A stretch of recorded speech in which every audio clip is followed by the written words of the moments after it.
Señor, gracias por tu palabra que comenzamos a estudiar en esta noche. Te pedimos que nos dirijas y que pueda ser un buen tiempo para seguir conociéndote, Señor, y tomar decisiones en nuestras vidas. Dios, sabemos que tú siempre quieres edificarnos y transformarnos. En nombre de Jesús. Amén. Bien, pues Jeremías 14 y 15 vamos a ver si Dios permite esta noche. Y solamente vamos a ir comenzando a ver este tema de cómo Dios empieza a hablar con Jeremías, pero empieza a rechazar cosas que Jeremías le está pidiendo en todo este capítulo 14 y 15. Entonces, leamos en el verso número 1, dice: palabra de Jehová que vino a Jeremías con motivo de la sequía. Se enlutó Judá y sus puertas se despoblaron y se sentaron tristes en tierra, y subió el clamor de Jerusalén. Los nobles enviaron sus criados al agua, vinieron a las lagunas y no hallaron agua. Volvieron con sus vasijas vacías, se avergonzaron, se confundieron y cubrieron sus cabezas. Porque se resquebrajó la tierra por no haber llovido en el país. Están confusos los labradores, cubrieron sus cabezas. Aún las ciervas en los campos parían y dejaban la cría porque no había hierba. Y los asnos monteses se ponían en las alturas, aspiraban el viento como chacales, sus ojos se ofuscaron porque no había hierba. Aunque nuestras iniquidades testifican contra nosotros, oh Jehová, actúa por amor de tu nombre, porque nuestras rebeliones se han multiplicado, contra ti hemos pecado. Oh esperanza de Israel, guardador suyo en el tiempo de la aflicción, ¿por qué te has hecho como forastero en la tierra y como caminante que se retira para pasar la noche? ¿Por qué eres como un hombre atónito y como valiente que no puede librar? Sin embargo, tú estás entre nosotros, oh Jehová, y sobre nosotros es invocado tu nombre. No nos desampares. Así ha dicho Jehová acerca de este pueblo: se deleitaron en vagar y no dieron reposo a sus pies, por tanto Jehová no se agrada de ellos. Se acordará ahora de su maldad y castigará sus pecados. Me dijo Jehová: no ruegues por este pueblo para bien. Cuando ayunen, yo no oiré su clamor, y cuando ofrezcan holocausto y ofrenda no lo aceptaré, sino que los consumiré con espada, con hambre y con pestilencia. Dios rechaza las oraciones del pueblo en esta sección. Y lo que vemos es cómo comienza hablando de un juicio que Dios hace hacia esa nación de Judá a través de una sequía. ¿Qué significaba la sequía para el pueblo de Judá? Bueno, para el pueblo de todo Medio Oriente. Pues a diferencia de otras tierras como en Egipto, que había ríos, aquí la única fuente de agua es la lluvia, y si no había lluvia había escasez, y si se prolongaba había devastación y muerte por todos lados. Es un juicio de Dios. El juicio de Dios fue de destrucción y muerte hacia Judá a través de esta sequía. ¿Y qué hace el pueblo en el verso número 2? Lo que creo que todos haríamos: se enlutaron, se entristecieron y oraron. Incluso más adelante dice que hasta ayunaron. Se suponía que teológicamente eso es lo correcto. Pero ¿qué pasó en el texto? Cuando leemos el verso número 10 y 11 y 12, vemos que Dios rechazó sus oraciones y todo Judá estaba avergonzado y confundido. ¡Qué fuerte imagen! Y entre el verso 7 al 12, lo que hace Jeremías es responder ante esta situación. Lo que hace es lo que siempre hace Jeremías: ora e intercede por Judá. Y le ruega en el verso número 7, 8 y 9. Le pide: por amor de tu nombre, ayúdanos, ¿no? Empieza a orar a Dios. E incluso le pregunta: ¿por qué no nos haces caso? ¿Por qué eres como forastero en la tierra, como caminante que se retira para pasar la noche? Porque eres como un hombre atónito y como valiente que no puede librar. Lo que está preguntando es: ¿por qué no haces algo, Dios? ¿Por qué no nos escuchas nuestras oraciones? Pero también le dice: no nos desampares, te estamos invocando. Pero en el verso 10 al 12 vimos que Dios también le dice que no a Jeremías. Entonces le dijo que no al pueblo, pero también le dijo que no a Jeremías. Rechazó las oraciones del pueblo y también, pues de alguna manera, la intercesión de Jeremías. Dios le dice, es más, le dice ahí en el verso número 10 que no se agrada de ellos y que los castigará con espada, hambre y peste. Y le dice a Jeremías: no intercedas por ellos, no oiré sus oraciones. Incluso no aceptaré sus ofrendas ni sus sacrificios.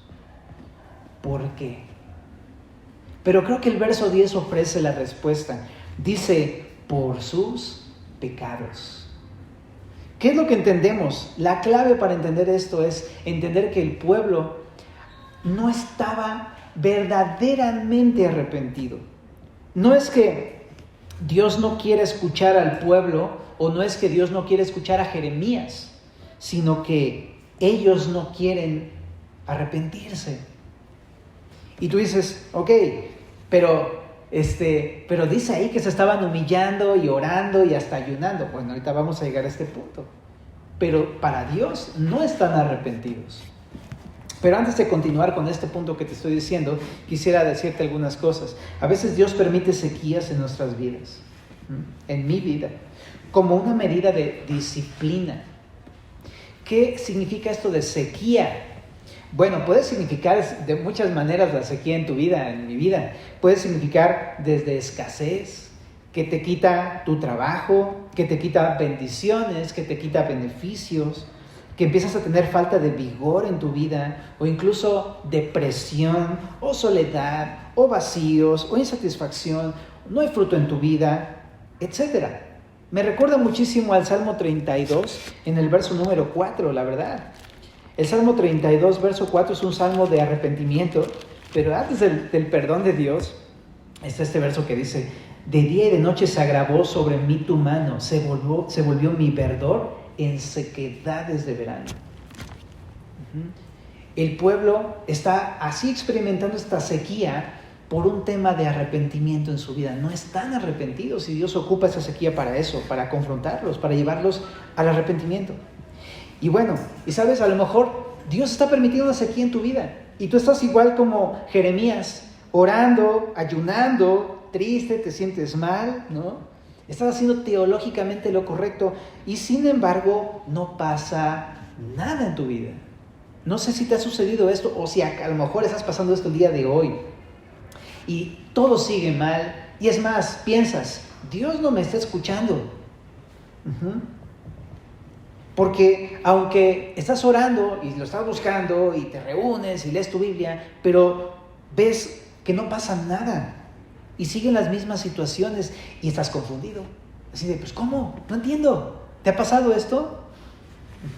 Incluso has pedido a alguien más que interceda por ti y le pides a un hermano o a tus papás o a un hermano de la iglesia o a tu pastor, oye, ora por mí, por favor, porque estoy pasando esto y el otro, pero no pasa nada tampoco.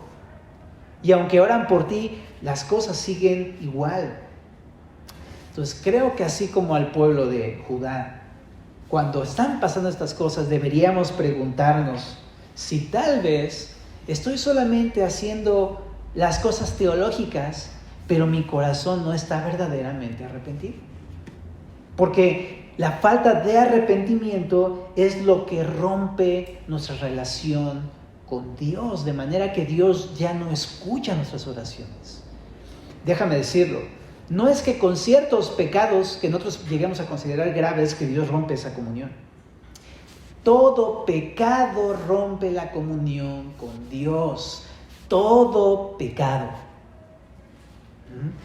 Y cuando no estamos verdaderamente arrepentidos de esos pecados, es donde se rompe y ya no me escucha el Señor. Ojo, no estoy diciendo que pierdas la salvación. Es como cuando te peleas con alguien en tu casa, pues no dejas de ser su hijo o su esposo, etc. Pero nada más que no se hablan en la casa, pues, y ya no hay comunión, no se rompe como tal el lazo, pero se rompe la comunión entre la familia. La falta de arrepentimiento produce eso con Dios, ¿no? Ahora, ¿sabías que entonces, si estamos hablando de esto, puede haber un verdadero arrepentimiento y un falso arrepentimiento? Y que son cosas muy distintas. Bueno, entonces, ¿qué es el arrepentimiento entonces? El arrepentimiento es la palabra, se entiende más en el Nuevo Testamento, la palabra metanoia o metanía, que significa un cambio de dirección. Eso es, o metamorfosis también se puede entender como con ese tipo de palabras, ¿no? Pero metanía es cambio de dirección. No es solamente hacerlo teológicamente correcto, Tampoco es solamente el hecho de entristecerme o deprimirme por lo que hice mal o porque soy una persona mala o pecadora, ya que uno podría hacer esto y aún así no estar arrepentido verdaderamente. Déjame ponerlo con un ejemplo. Imagínate que, nada más supone, no estoy diciendo que lo seas, pero supón que seas diabético y que ahí el doc te dice, oiga, don, ya no se eche su coca porque la va a terminar matando, ¿no? Y mejor tienes que tomar agua, ¿no? Entonces, ok, uno va al doctor y escucha ese tipo de cosas y dices, no, para empezar mi Coca-Cola es mi Coca-Cola, ¿no? Bueno, pero es otro tema. Pero uno puede decir que, le puede uno contestar al doctor, no, pues ya ni me gusta, doc, ¿no? Uno le puede decir, es más, ya ni tomo. Uno le podría decir que, es más, cuando tomas Coca-Cola hasta te sientes mal. Tú puedes decirle al doctor, hasta odio la Coca-Cola. Incluso uno puede estar de acuerdo con el doctor, así, estoy de acuerdo con tu diagnóstico, tu consejo está completamente correcto, doctor. Uno puede disimular incluso que uno toma Coca-Cola y echarse por debajo del agua sus 2, 3 vasitos, ¿no? Uno puede hacer todas estas cosas y seguir tomando Coca-Cola. ¿Sabías? Y tú dices, sí, ¿verdad? Y si tomas Coca-Cola, entonces aunque hagas todo esto, no estás realmente llevando el consejo del doctor. Ahora, no estoy diciendo que la Coca-Cola esté mal para los que les gusta la Coca-Cola. No estoy diciendo que sea pecado o si te tomas Coca-Cola te vas al infierno o algo así. Y si estuviera Iber diría, no, al contrario, te redime. Pero bueno, ese es otro tema. Pero Felipe me diría, Nel. Es la Pepsi. Pero nada más es un ejemplo. Pero el punto es, nosotros podemos decir que no nos gusta ese pecado que cometemos, podemos decir que ya no lo hacemos, podemos sentirnos mal cuando lo hacemos, podemos odiar ese pecado, podemos estar de acuerdo con la palabra de Dios, incluso podemos disimular que ya no hacemos ese pecado, pero si lo estamos haciendo, no estamos arrepentidos. Entonces no se trata solamente de entenderlo, se trata de un cambio de dirección. Si uno no está arrepentido, uno no puede esperar una buena relación con Dios. Uno no puede esperar que Él escuche mis oraciones, incluso aunque sean oraciones de confesión. Uno no puede esperar que Dios lo mire a uno con agrado. Tampoco puede esperar que Él quite de mí la sequía que me está ocurriendo en mi vida. Y tampoco puede uno esperar que Él acepte ninguno de mis sacrificios, ni ninguna de mis ofrendas a Dios. Todas estas cosas por la falta de arrepentimiento verdadero. Entonces la pregunta que nos tenemos que hacer es, ¿estoy teniendo un verdadero arrepentimiento o un falso arrepentimiento en mi vida? Y si ya en tu cabeza está así, que ya sabes lo que te está mostrando el Señor. Ya sabes en qué tienes que cambiar de dirección. Verso número 13 al verso número 18. Le contesta ahora Jeremías a Dios, le dice, yo dije, Señor Jehová, he aquí que los profetas les dicen, no veréis espada, ni habrá hambre entre vosotros, sino que en este lugar os daré paz verdadera. Me dijo entonces Jehová, falsamente profetizan los profetas en mi nombre, no los envié, ni les mandé, ni les hablé. Visión mentirosa, adivinación, vanidad y engaño de su corazón os profetizan. Por tanto, así ha dicho Jehová sobre los profetas que profetizan en mi nombre, los cuales yo no envié y que dicen, ni espada ni hambre habrá en esta tierra. Con espada y con hambre serán consumidos esos profetas. Y el pueblo a quien profetizan será echado en las calles de Jerusalén por hambre y por espada, y no habrá quien los entierre a ellos y a sus mujeres y a sus hijos y a sus hijas, y sobre ellos derramaré su maldad. Les dirás pues esta palabra, derramen mis ojos lágrimas noche y día y no cesen, porque de gran quebrantamiento es quebrada la Virgen, hija de mi pueblo, o sea, Jerusalén, de plaga muy dolorosa. Si salgo al campo, he aquí muerte a espada. Si entro en la ciudad, he aquí enfermos de hambre, porque tanto el profeta como el sacerdote anduvieron vagando en la tierra y no entendieron. En esta siguiente sección vemos cómo ahora Dios rechaza a los falsos profetas. Jeremías le dice a Dios, pero si los profetas dicen lo contrario a lo que tú me estás diciendo, Dios. Es lo que le está diciendo Jeremías a Dios. Pero Dios le contesta en el verso número 14 con estas palabras. Le dice, falsamente profetizan los profetas. en mi nombre. No los envié, no les mandé, no les hablé. Visión mentirosa, adivinación, vanidad y engaño de su propio corazón. Eso es lo que le contesta Dios a Jeremías, que son falsos, que son unos mentirosos, que son engañadores. Y también que tanto a ellos como a los que les hacen caso, los va a juzgar. Eso es lo que le contesta Jeremías, tanto al falso profeta como a los que escuchan los consejos de los falsos profetas, que les dicen no va a pasar nada. Ahora, eso también es algo muy práctico en nuestras vidas, porque no falta la persona que justo el día que dices voy a dejar este pecado, te diga lo que quieres oír, que te diga tranquilo, no te fanatices, no pasa nada, si todos lo hacen, oye, Dios no castiga, no vas a morir. Tal me parece que es el eco de la serpiente antigua cuando le dijo a Eva, no morirás. Engañadores, falsos profetas, mentirosos, igual que el diablo. Entonces, ten mucho cuidado que si tú estás decidiendo cosas en tu vida, no escuches los consejos de estas personas engañadoras. Ten cuidado. De hecho, aquí en el texto nos da a entender que Dios no envía a estas personas, incluso aunque te digan cosas como tengo palabra de Dios para ti. No importa si dicen este tipo de frases. Si te están solapando un pecado, si no te están llevando a la santidad de Dios, no vienen de Dios. Son puras ideas de sus propios corazones. Porque la palabra sí dice que Dios nos pide arrepentimiento, nos demanda arrepentimiento por la bondad que nos ha tenido al salvarnos en Cristo. Entonces, no es una cuestión opcional, hermanos, caminemos en arrepentimiento y no hagamos caso a estas voces. Ten mucho cuidado con este tipo de personas, porque a todos nos encanta que nos digan lo que queremos oír, ¿no? Lo bonito, lo que no te hiere tu orgullo, lo que no te hiere tu egoísmo, lo que no te hiere tu carne, lo que no te hiere lo que no te mueve al arrepentimiento. Nos encanta la comodidad espiritual. Pero no es verdad de Dios. Dios es santo, santo, santo. Y de esa misma manera pide que vivamos todos nosotros. Y generalmente este tipo de personas que tú ves en la tele y en muchos lados, lo hacen por dinero, por fama. ¿Verdad? Y algunos hasta son súper famosos. Pero es por eso, ¿no? Por quedar bien con las personas, por tener poder, por ganar aceptación, por no sufrir el rechazo, etc. Pero aunque ellos obtengan todo lo que quieren, ¿qué caro les va a costar al final? Engañar a las personas o hacerles caso a estos engañadores nos lleva al juicio de Dios, porque el pecado siempre lleva a la muerte. Así que tengamos mucho cuidado con esto, porque si nosotros rechazamos a Dios de esta forma, Dios va a rechazar también a los falsos profetas y a los que los escuchan. Verso número 17 y 18 solamente para terminar esta sección. Vemos cómo Dios se duele, ¿no?, ante la situación de la pérdida de su pueblo. No es algo que a Dios le agrada tampoco el juicio, ¿no? Y cuando alguien decide seguir este tipo de doctrinas, tampoco le agrada a Dios. Y tampoco se pone feliz. Dios se duele de que su pueblo se desvíe tras cosas así.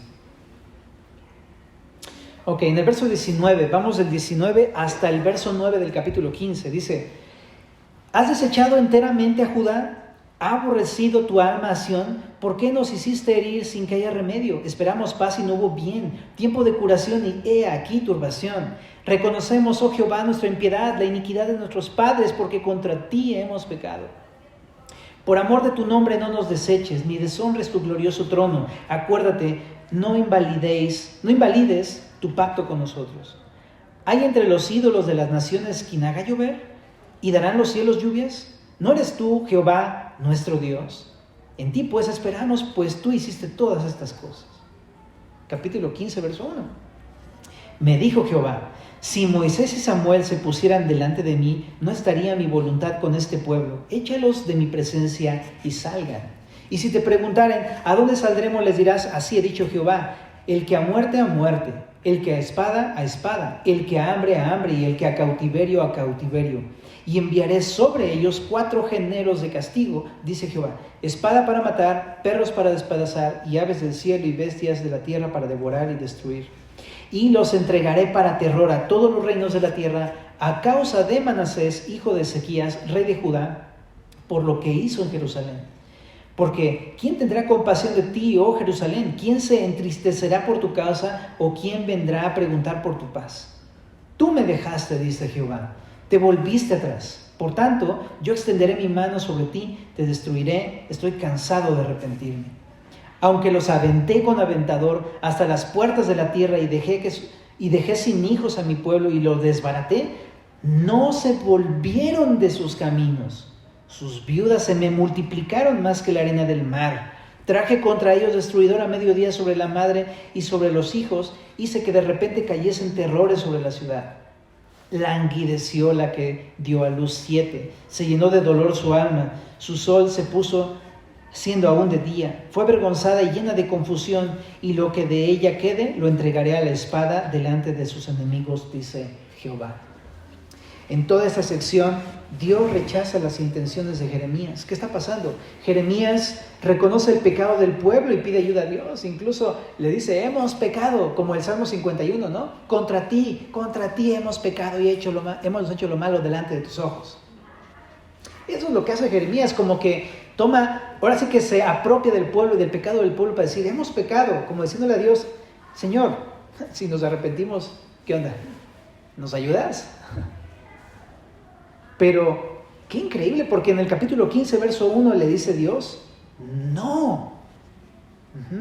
Y esto está muy loco, porque incluso le dice: aunque estuviera aquí delante de mí Moisés y Samuel, no voy a retirar el castigo. ¿Por qué? Porque aunque Jeremías tenga las mejores intenciones de hacer volver a su pueblo a Dios, el pueblo no tiene las menores intenciones de volver a Dios. Porque aunque Manasés fue el origen de muchos de los pecados por los cuales pecó el pueblo de Judá, le hace la historia en Reyes, no fue meramente culpa de Manasés.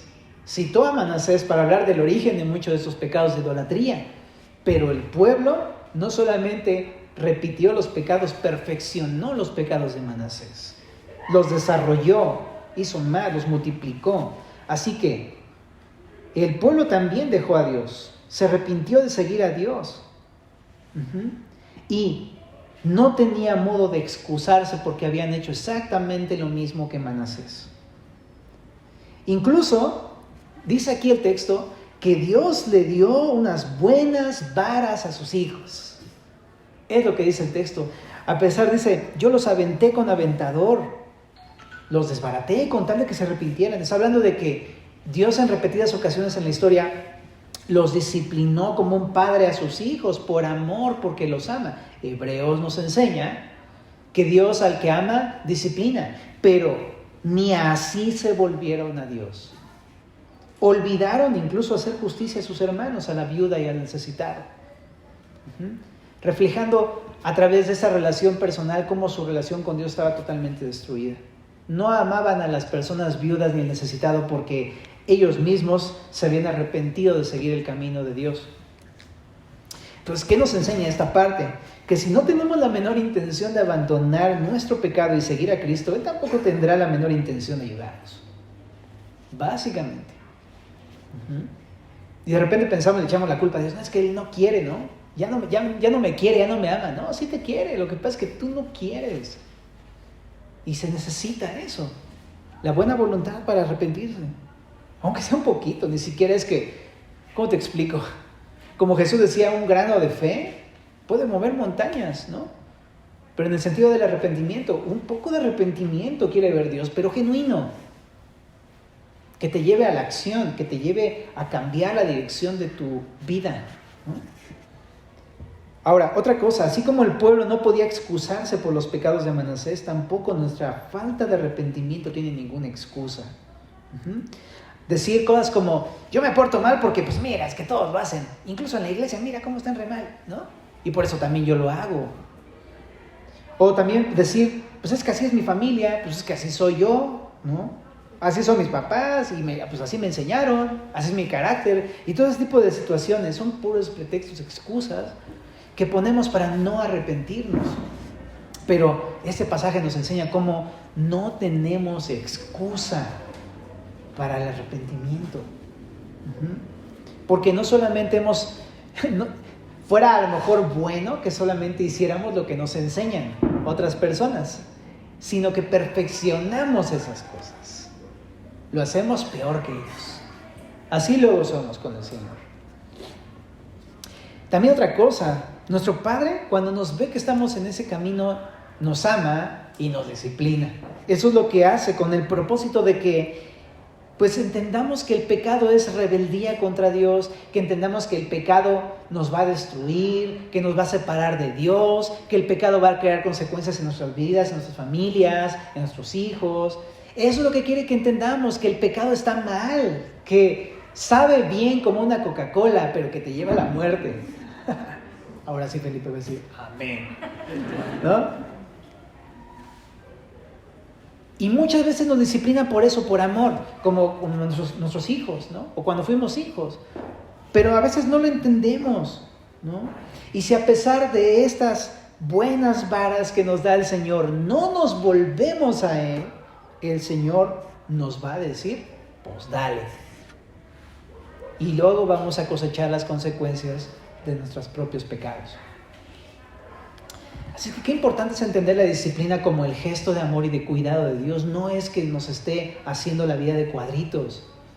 Es que nos ama y tenemos que entender que el pecado está mal, que es malo contra Dios y es malo para nosotros.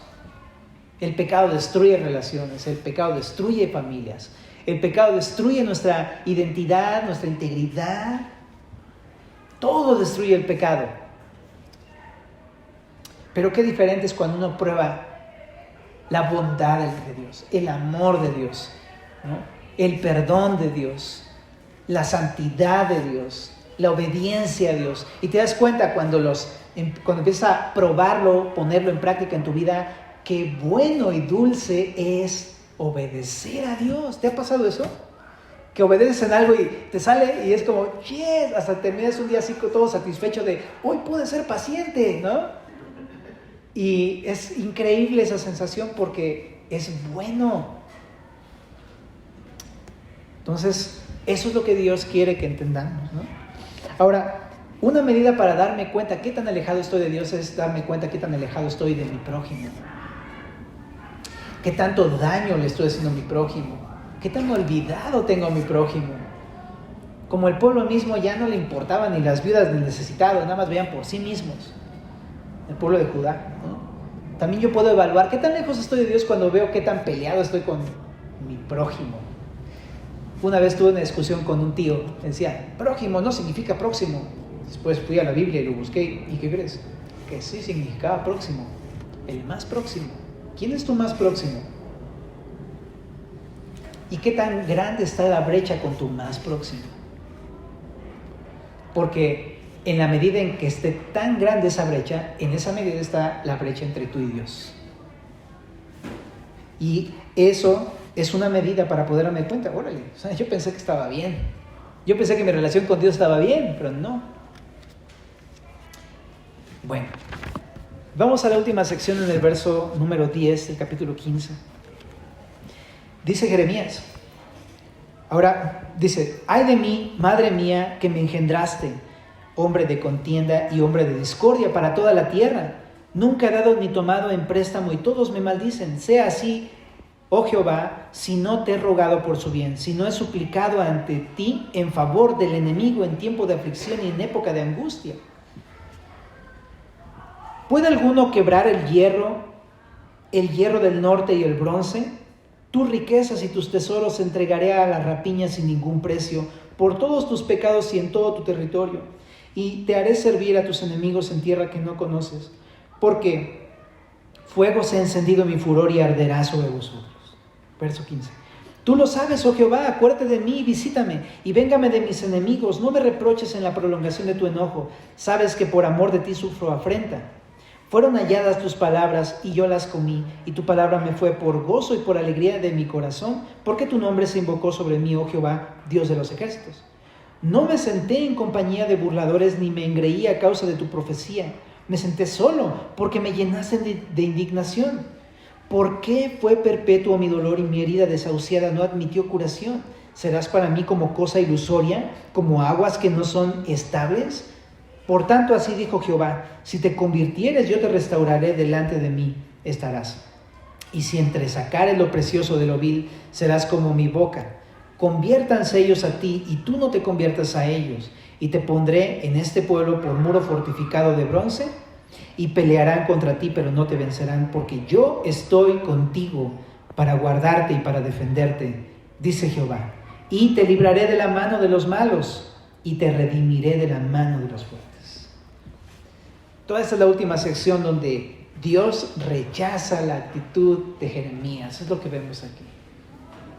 Nada más para recapitular. Primero vimos cómo Dios rechaza las oraciones del pueblo. Luego vimos cómo Dios rechaza a los falsos profetas. Luego vimos cómo rechaza las intenciones de Jeremías. Ahora va a rechazar su actitud. Pero, ¿qué está mostrando aquí a grandes rasgos el texto? El verso 10 y 11, de repente te pierdes porque dices, ¿qué habla Jeremías? ¿Qué dice Dios? ¿Y a quién le dice Dios? O sea, es como un poco complicado. Pero puedes investigar un poquito más si quieres estudiarle en la traducción del lenguaje actual, en la NTV, en este tipo de traducciones donde te dejan un poco más claro quién es quién, ¿ok? En el diálogo. El verso 10 y 11, Jeremías expresa su sufrimiento y le dice, no he hecho nada a nadie, les he ayudado a todos y aún así me maldicen y me acusan a mí de rebelde, le dice Jeremías a Dios. Y en el verso 12 al 14, Dios le contesta, pero no a Jeremías. Se lo dice a Jeremías, pero está hablándole al pueblo de Judá y le dice al pueblo de Judá que está tan molesto con ellos que los va a entregar al cautiverio. Tal parece que le dijera a Jeremías que como ellos han despreciado su amistad, él también los entregará a sus enemigos. Pero así que es como de estas cosas o frases que uno le dice, ¿cómo dice? Te lo digo a ti mi nana para que lo entiendas a tú mi nuera. ¿Cómo es ese dicho? Así se lo está diciendo a Jeremías, se lo está diciendo al pueblo, pero para que lo entienda Jeremías. Que Dios sabe qué es lo que está pasando Jeremías, pero le está diciendo al pueblo. Es como cuando tienes a tus dos niños. Le dice, mamá, me pegó porque me dijo, ok, y le hablas al otro hijo, mira, te voy a disciplinar y te voy a decir, te voy a hacer. Pero el otro hermano está así de, sí, mamá, dile. Más o menos así. Entonces Dios le está hablando al pueblo, pero para que entienda a Jeremías. ¿Y te das cuenta cómo Dios está cuidando de Jeremías? Pero también a la vez, Dios está hablando con el pueblo de que está haciendo lo malo. Ok, y en el verso número 15 al 18 vemos cómo Jeremías, a pesar de esto, se queja con Dios y le dice palabras duras a Dios. Jeremías le dice palabras duras a Dios. Le expresa al Señor sus tribulaciones, pero en modo queja, ¿ok? Esa es la idea de todo este pasaje. Aquí en la Reina Valera siempre es muy elegante y muy respetuosa y muy bonita la manera en cómo te lo dice, pero otras traducciones ayudan a entender más la actitud en cómo muy probablemente se lo dijo. Una traducción dice, no te quedes cruzado de brazos, castiga a los que me persiguen antes de que me maten. Espérate. También le dice que Jeremías ha obedecido a Dios e incluso comparte la indignación de Dios hacia el pueblo de Israel. Y le dice estas palabras en otra traducción. Chécate cómo lo dice. ¿Por qué entonces tengo que sufrir este dolor constante? ¿Por qué no sanan mis heridas? ¿Por qué no sanan mis heridas? Realmente me decepcionas. Eres para mí como un arroyo seco, como una fuente sin agua. ¡Órale! Neta, qué fuertes palabras contra Dios. ¿Estás de acuerdo? Lo que podemos ver es que Jeremías está entre enojado, con miedo y terror de que lo vayan a matar, con muchos sentimientos ahí en su corazón. Y se le sale decirle estas cosas a Dios. Pero le dice, tú eres como una fuente sin agua, te estoy diciendo que me des agua y no me das agua. O sea, que me ayudes y me rescates y no haces nada. Pero si yo estoy haciendo las cosas bien y él mal, ¿por qué a mí no me ayudas? Y Dios le contesta a Jeremías en el verso 19 al 21. Y lo que podemos ver de toda la respuesta de Dios es que Jeremías está completamente desenfocado. pero le dice básicamente 4 cosas. Le dice esto, lo podemos ver del verso número 19 al 21, pero lo voy a resumir en 4 puntitos. Número 1, le dice, conviértete a mí. Y tú dices, ¿neta? ¿Se lo dijo Jeremías? Sí, le está diciendo, arrepiéntete tú también, Jeremías, vuélvete a mí, Jeremías. Y entonces voy a sanar ese dolor que tú sientes en tu corazón. Que entiendo que Jeremías se desenfocó y en vez de ver las cosas como Dios las ve, comenzó a verlas como el pueblo las ve. Eso es lo que pasa con Jeremías. Y no solamente le dice, vuélvete a mí, le dice, enfócate. O sea, le dice, deja de quejarte y haz lo que tienes que hacer. Anuncia lo que te he mandado a anunciar. Eso es lo que tienes que hacer. No tienes que estar diciendo quejas, tienes que anunciar lo que te estoy diciendo que anuncies. Y sí, aquí vemos cómo Jeremías estaba quejándose con Dios. Y la queja siempre revela algo en el corazón de las personas. La queja revela que uno no está bien contra Dios, con Dios, ¿no? Y esto más se parece a la actitud que tenían los judíos que a la actitud que tenía Jeremías. Lo que significa que Jeremías, en vez de ser de influencia a los demás con su predicación y sus exhortaciones, estaba más bien escuchando las palabras del pueblo y amoldándose al corazón del pueblo. Entonces Dios le dice, no, enfócate, no veas las cosas como ellos, enfócate para que las veas como yo las veo y haz lo que tienes que hacer. Número 3, le dice, no te dejes influenciar, influencia a otros. Ahí en el verso número 19 le dice, que ellos se conviertan a ti, no tú a ellos. Y tal parece aquí entonces que Jeremías está echando un paso para atrás, ¿no? Y entonces tiene sentido que Dios le diga a Jeremías, tú también arrepiéntete. Entonces a lo mejor, y número 4, ahorita te voy a decir, y al final le dice en el verso 20 y 21, y yo te voy a salvar, porque yo estoy contigo, Jeremías. Me encanta que Jeremías le dice palabras muy bonitas, porque creo que Dios sabe que Jeremías sí se quiere arrepentir, que sí reconoce sus pecados y sabe cuando está mal, porque Dios conoce el corazón de todos, ¿no? Sabe lo que hay en el corazón de Jeremías. Entonces, creo que toda esta parte entonces nos ayuda a entender una última cosa. A lo mejor estamos pensando, pero si yo estoy haciendo todas las cosas bien, ¿no? Pero Dios conoce nuestros corazones. Y a lo mejor no estamos pecando deliberadamente como los que viven completamente mal, incluso siendo cristianos. Pero Dios sabe. Cuando nosotros estamos empezando a adoptar los pensamientos o las quejas o las murmuraciones o lo que sea del mundo. Dios conoce eso y también sabe que tenemos que arrepentirnos de algo. Aunque pensemos que estamos caminando bien con Dios, quizá a lo mejor no completamente bien. Y ojo, no estoy diciendo que no haya buenos cristianos. Por supuesto que hay gente piadosa, pero aún con toda la piedad que puedas llegar a tener, siempre tenemos cosas. Pero qué alentador es el Señor cuando estamos buscando caminar en el camino de Dios y el Señor con amor, con cariño, nos dice esto: vuélvete a mí. Yo sé que estás caminando bien, pero está esto mal en tu vida, vuélvete a mí. Y enfócate, deja de quejarte. La queja es pecado, te aparta de mí. Cuando tú te quejas de alguien, te estás quejando realmente de lo que yo estoy permitiendo en tu vida. Así que enfócate, date cuenta que soy soberano y haz lo que tienes que hacer. Anuncia lo que tienes que anunciar, predica a quien tengas que predicar, cumple lo que Dios te ha puesto en tus manos. Enfócate. Y no te dejes influenciar por el mundo, sino tú sé de influencia a ellos. No sea que tu luz se vuelva oscuridad como de ellos. No apagues, no tapes esa luz. Que tu luz brille en medio de la oscuridad, comportándote de una manera distinta a cómo se comporta el mundo. Y número 4, me encanta que el Señor dice, y no te preocupes, Jeremías. Yo voy a estar contigo y te voy a librar del mal. Y te voy a redimir. Y así termina el capítulo con Jeremías. Es que increíble, ¿no? Cómo Dios nos habla, que tenemos que estar todo el tiempo con el Señor, enfocados en el Señor. ¿no? Que nos demos cuenta que Dios tiene un porqué. ¿Por qué escucha? ¿Por qué no escucha? Y las disciplinas, ¿por qué no disciplina? ¿Por qué disciplina a otros? ¿Por qué permite estas cosas?